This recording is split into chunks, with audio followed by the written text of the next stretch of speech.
Hey everyone, welcome to my little workshop here.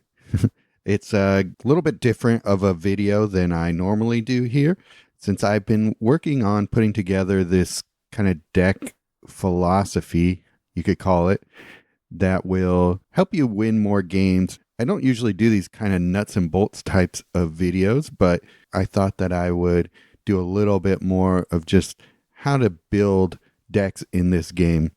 Without further ado, let me talk to you about my deck archetype here. So this one consists of 3 creatures, 3 spells, and 3 supports, and then a flexible card as the 10th slot. And let's talk about creatures first. Your 3 creatures are really important because you can only have really 3 on the board at a time. And those really need to do a lot for you because not only can they potentially be the most powerful cards in your deck, but also the most vulnerable. So try to maximize not only the strength of what they do, but also the range of things they can do too. I feel like your creature should always have either a strong enter the board effect or something that benefits you or hurts your opponent before their next turn. Let's talk about creatures you can use for this idea here. So I broke it down into 3 different creatures. You can use more than one of each creature type, but it's definitely good to have at least 2 of the 3 here. So the first creature is going to be a creature that has built-in removal, either on ETB or as a continuous effect. And it's a bonus if it can grow on its own. Excellent creatures that fit this idea are Rakdos, Patron of Chaos, Cityscape Leveler, Agris Kos, and Bishop of Binding. So Rakdos, Patron of Chaos, and Bishop of Binding both have built-in removal. Bishop of Binding as its enter the board effect, and then Rakdos just does it at the end of your turn. But they both can grow every turn. Bishop of Binding can grow by a lot every turn, so it's actually a pretty decent win con with built-in removal into it. So definitely not a card you should sleep on. I know it's a masterpiece, but if you pull it when you're trying to get some other card from that set, definitely don't feel bad about that. It's a great creature for this. Creature 2, a creature that slows down your opponent's ability to do what they want. So basically, what I'm talking about is creatures that force discard on your opponent is going to slow them down. Creatures that can, prevent you from taking damage, things like that. So there are excellent creatures that fit this idea. Jin Gataxias Core Augur is probably my favorite because it does double for you. Not only does it draw you cards, fills your hand with mana, but it makes them discard all their cards too. Aklazotz, the mythic bat from Ixalan. It makes your opponent discard 2 cards at the end of your turn, but then also has lifelink.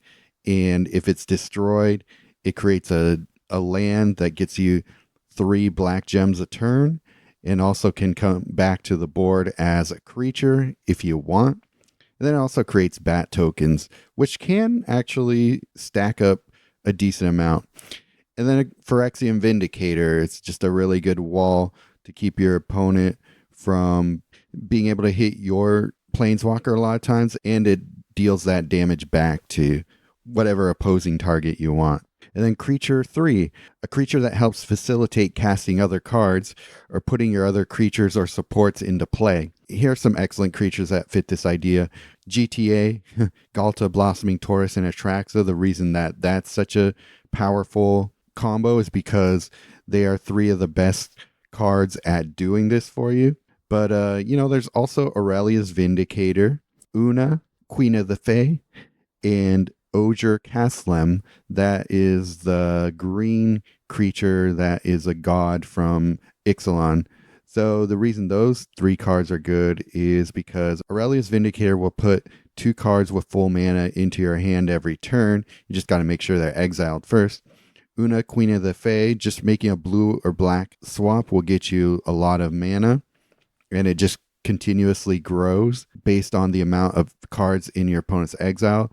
And then Oger Kaslem will bring in cards from your library into play. So very strong effect there.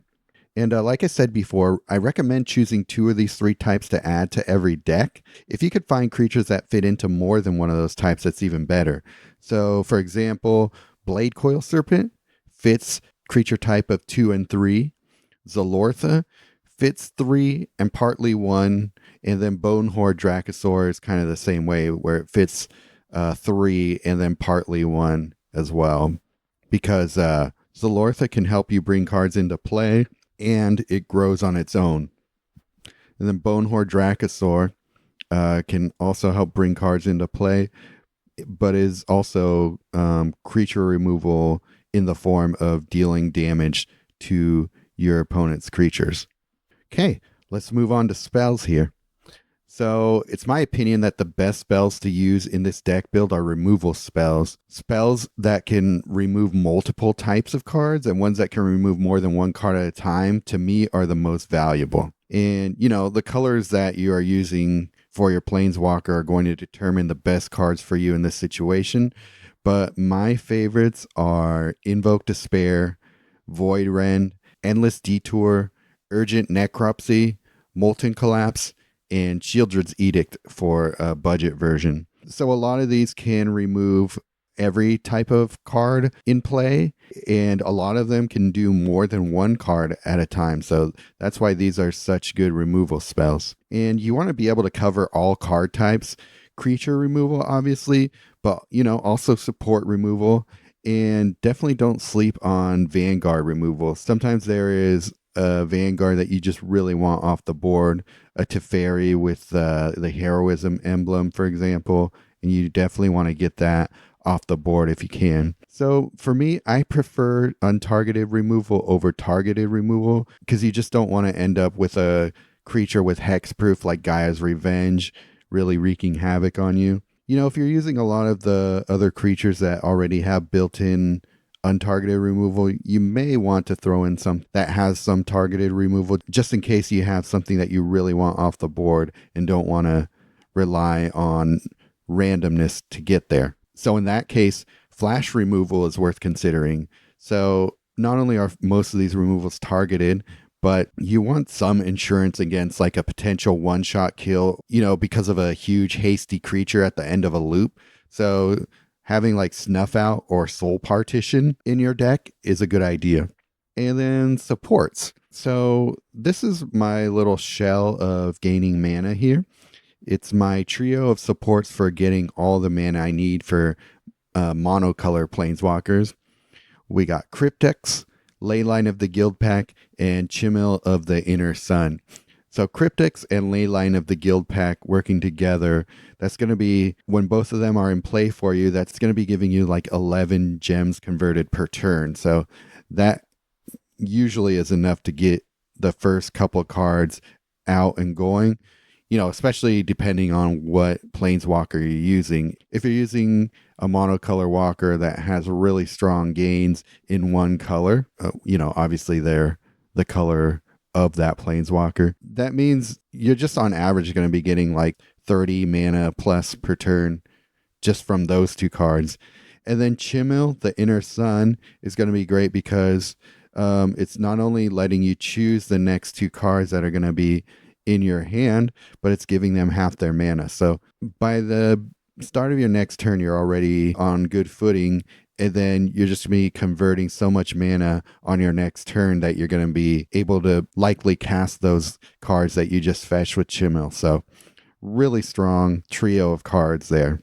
And then also, these cards are strong enough to run with dual color walkers, though you may consider using one of the dual color lands that convert 4 gems a turn. So not only do we have the rare ones in the MKM set right now, but we're about to get some common lands that basically do the same thing. So that's going to be awesome for especially newer players. One thing I'll talk about later, but adapting this strategy to lower rarity cards. Anyhow, with Tricolor walkers, I think that you should rely a little bit less on gem conversion, although it's not a bad idea to have some gem conversion, and more on cards that give you a good amount of mana every turn without having to make matches. So we're talking about cards like Teferi, Hero of Dominaria, Mana Crypt, things like that. The Moxes. That leaves us with one card left to do what we want, which is also known as the Flex card. This is where you get to choose a card that will either help you win faster, or synergize with your Planeswalker's abilities, or even help overcome a Planeswalker's weaknesses. Of course, the sky's the limit when it comes to what you want to use here, but I tend to go with something that gives me some card advantage or a card with continuous benefit. Excellent examples of this type of card: Connecting the Dots, which fetches the board, and I made a whole video on this. That's how much I like this card. Assemble the Players, I just picked this one up, also fetches the board. Necromancy is a really good card that not a lot of people are playing with yet, but it's a very strong card. It not only fetches the board, but it helps you win faster by reinforcing your non-legendary creatures. I just talked about Mana Crypt and the Moxes. Those just give you nice mana gains and not even having to rely on gem matches for that mana. Just got to hit that mana field. And then a strong Vanguard, such as Teferi, Hero Dominaria, or Tamiyo. There's a lot of different reasons to use those. You get card draw out of them with some mana for Teferi, Hero Dominaria. Then Teferi's removal abilities are second to none. Even Tamiyo has some disable if you need it in a pinch. Obviously, Tamiyo gets you tons of mana if you have enough shields on it. It's going to fill up your entire hand with mana, so that's great. Though I found with the 3 cards of Cryptics, Leyline of the Guild Pack, and Chimil, you rely on Tamiyo less and less for mana, but it's nice to, have that insurance.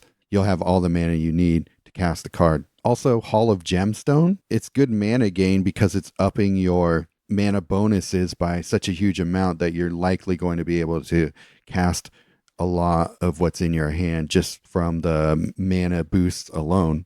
And then also it gives you a little bit of creature damage, though that's fairly unreliable. I don't really rely on it to destroy my opponent's creatures, but it's there just in case. Some really nice spells: Golden Wish or Tempt with Discovery. Those should give you lots of mana and loyalty, and then they both fetch. Golden Wish will give you mana because of the cards that it fetches, giving full mana to artifacts or vanguards, and then of course it's flooding the board with loyalty gems, so obviously that's going to work. And then Tempt with Discovery is kind of doing a bit of the reverse, where it's giving you tons of mana from all the green gem conversion, and it's likely to give you a decent amount of loyalty from all those gem conversions. And then it also has built-in Discover, so that's some fetch there too. So if you want to play even safer, an extra removal card such as Kami War, Portal to Phyrexia, even at a lower rarity, Case of the Gorgon's Kiss. Cards like that also fit well here. And then also cards that can permanently disable, such as Sleep with the Fishes. They're okay. Also, Sigarda's Imprisonment. But, with all the removal in this deck archetype, it's really not going to be necessary. You're going to just end up killing that creature you just disabled anyway most of the time. So I just don't really use Sleep with the Fishes that much anymore, because it's so easy to get most of my opponent's threats off the board. And even if they are able to do something and hit me for a high amount on their turn, I can usually recover pretty quickly. So the last part of this little lecture I'm on here, building for objectives. So when you're using this archetype for events, you'll have to change some cards around to make hitting the objectives easier. And, it's hard to determine what that will be without having a specific event in mind. So I'll just speak in general terms. If you can find cards that both fit into this archetype and get you full points in coalition events, then you've really found kind of the sweet spot of deck building. But, fortunately, a lot of the cards I've spotlit so far will help you do that a lot of the time.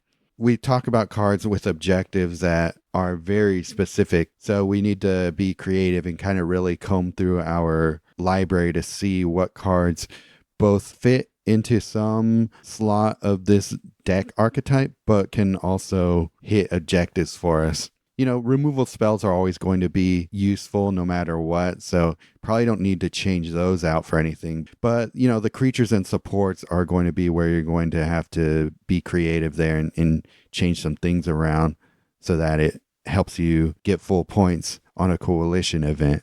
And then finally, so I'm mostly talking about cards that are high rarity, because the reason that they are high rarity is because they can do so much for you. When we're talking about commons and uncommons, they are much more likely not to be able to do a lot of different things at the same time.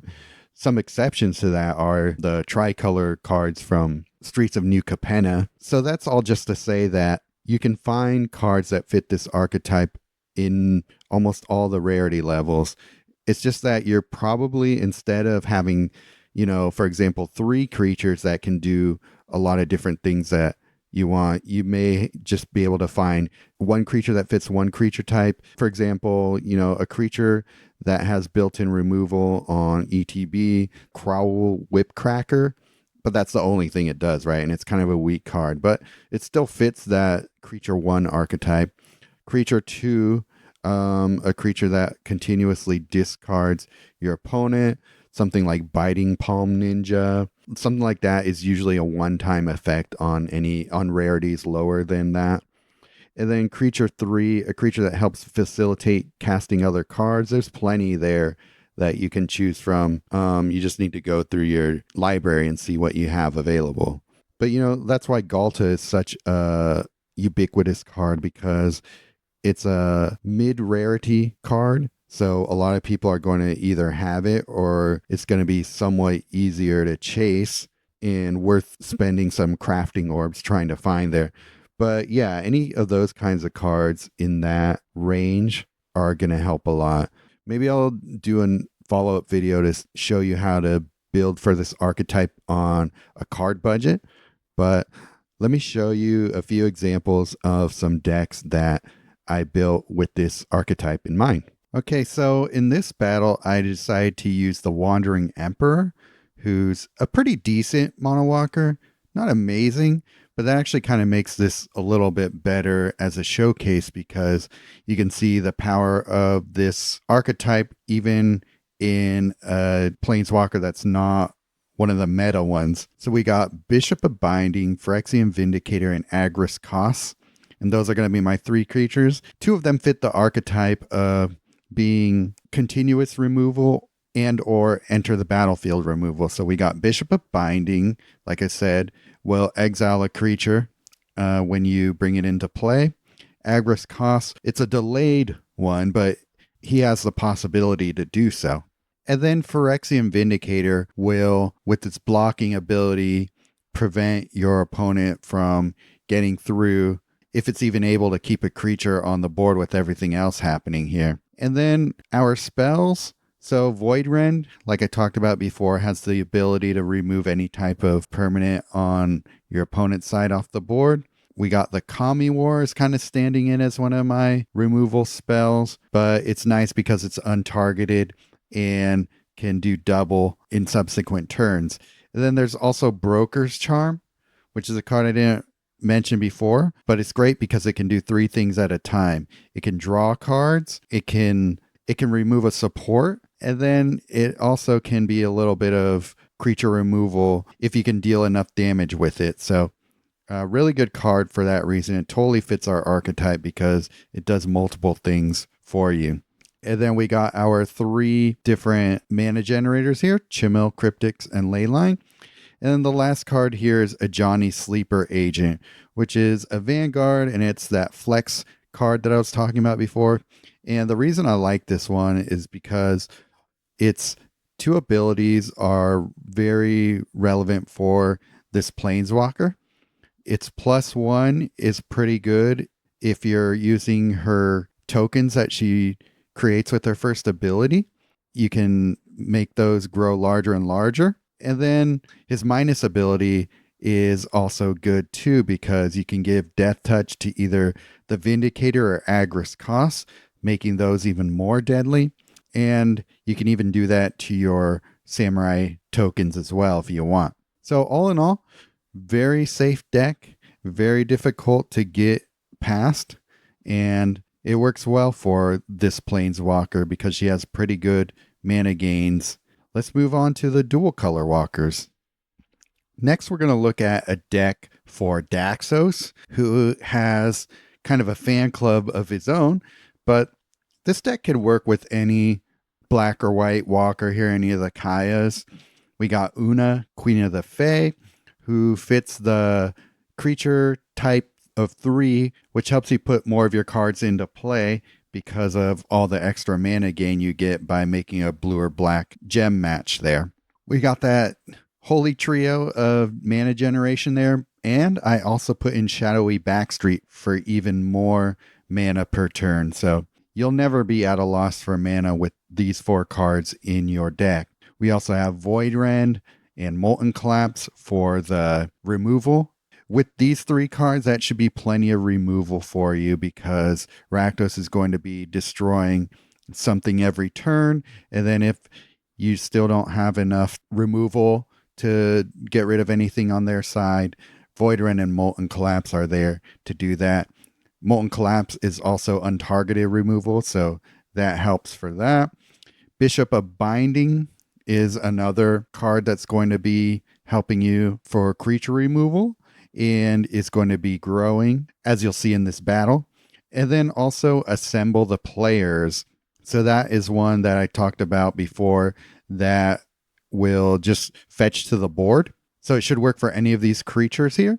So if any of your creatures tend to get wiped out, but they didn't have enough support destruction, you're just going to be bringing back one of them every turn anyway. And then if your creatures do happen to stay on the board, you're just going to be reinforcing them every turn. And then Bishop of Binding will be growing as long as there's something in their exile, which there will be because Una will be exiling their library. So you got nothing to worry about when it comes to that. And so, yeah, that should be enough of an explanation for this deck. So let's move on to using this archetype for a Tricolor walker. Okay, I'm going to share with you a deck that I built for Dakon, who is widely considered the best Planeswalker in the game. So if anybody could run this deck archetype, he should be. Let's first talk about the creatures we're using here. Of course, Rakdos, which has been a staple in this archetype, but we also are using Aclazotz and Jin-Gitaxias Core Augur. And remember earlier in this video, I talked about how Aclazotz will discard cards from your opponent as well as Jin-Gitaxias. So having both of them together in a deck is just going to be doubly devastating because even if your opponent is able to remove Jin-Gitaxias from the board, we still have Aclazotz coming in and discarding as well. And so if Aclazotz also gets destroyed, it creates a land token that will convert to 3. So that's going to be doing a little bit of mana gain for us. Soul Partition and Voidrend, like I said before, has the ability to remove any type of card. And then Soul Partition for that flash removal just in case. We don't have as much protection from haste creatures in the creatures, so Soul Partition is there for that. I'm introducing Push Pull, that tricolor spell that we're using here. So on one side, it has the ability to, reset the board in terms of creatures in case you need to. You get like a slow start or you just don't get the right cards in your hand to remove any threats that they might have gotten off early. But really the backside is where it's at for Dakon because his third ability, which you will be getting to a lot because of Golden Wish there. And then so we'll be able to take advantage of that because we'll likely be pulling 3 creatures out of the graveyard from all the cards you're sending to the graveyard with either his third ability or his first. And then his first, you can target which creatures you throw into the graveyard. So if you have a pool that's ready to be casted, then you'll know exactly what you get when you cast this card. So that can be pretty devastating. And then also if you have his third ability out, you have that Forging the Blackblade token, which is going to be adding like 25 power to your creature anyway as well. And then, like I said before, gem conversion isn't as strong with Tricolor Walkers, though you may want to still try it. I mean, Leyline of the Guild Pact is still going to be very strong because it's converting 6 gems to your Planeswalker's colors. So even if there's like a mishmash of gems that you convert, you're still probably going to be able to get a decent amount of mana out of that. Plus, also Mana Crypt, not only will it help fuel your cards by giving one of them full mana, but it also converts gems too. So you can stack them a little bit. It just really depends. Here you have a little bit more flexibility because his abilities are so strong. The core of creatures is so strong. Golden Wish. So you can play around and see if you want to go the gem conversion route or if you like having these cards like Teferi, Hero of Dominaria, Chimil, and all that. Teferi can also kind of be a shield against creature removals that prioritize vanguards. So that's also something there, along with its strength of just being the vanguard that it is.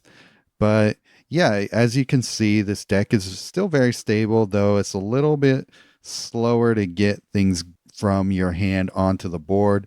So that's another thing you may want to consider playing, even Assemble the Players or Virtue of Persistence, anything like that. You don't want to play Necromancy in this deck because these are all legendary creatures, so they're not going to do so much for you. But all in all, this is a very solid deck, and it still follows the archetype pretty closely with a few changes. But yeah, I hope you like watching this play out. So now that we've talked about all the good things about this archetype, we got to mention a few of the drawbacks here. So number one, it's not always going to allow for complex combos. It forces a very safe and narrow deck construction that doesn't allow for a lot of creative combos to flourish. So we have to think of deck building in a completely separate way to build for a singular goal instead. Also, the range of excellent cards that fit this archetype are going to be relatively small. Like I said before, there are other cards at lower rarities that can fit into this. They're just not going to be as strong as a lot of the ones that I've showed you already. And you may miss out on discovering strong cards or combos that don't always fit this archetype. Because the more you stray from this format to play with those combo cards, the less effective this deck becomes. You also really have to change a lot of the cards around for every event's objectives. You could possibly luck into a deck that satisfies all the requirements of an event's objectives, but likely you're going to have to change a lot of things around, especially ones where the objectives are a little bit opposed to each other. Like you couldn't just automatically hit a lot of objectives with this deck archetype in mind. And then also one last thing I should say, it's probably not going to work for most colorless planeswalkers.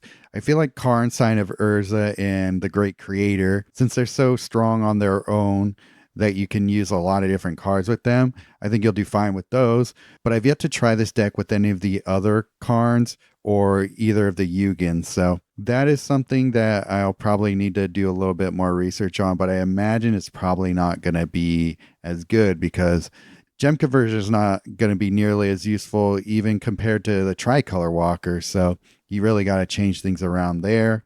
And then the abilities and mana gains are usually not great synergy with all these cards here. Sometimes they are, but not always. Well, thank you all for watching this. I hope that this was helpful. I tried to make this as useful as possible for players of all skill levels. Let me know what you think. Was this a useful video for you? Spread it around if you feel like it will help other players that maybe are just getting into the game or they're coming back from a break and just really want to know how to build a deck in today's standard here. So I'll probably do a follow-up of this once the next standard rotation happens to see what we lose and what we gain. But I think this archetype should mostly survive the standard rotation, judging by the cards that I've been using for this in this video. One of the most fun things about this game is all the different ways you can play it.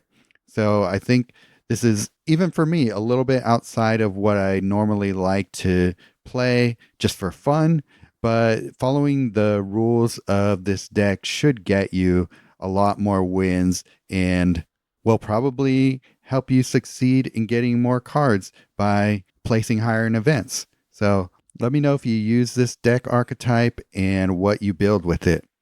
And I'll see you in the Discords.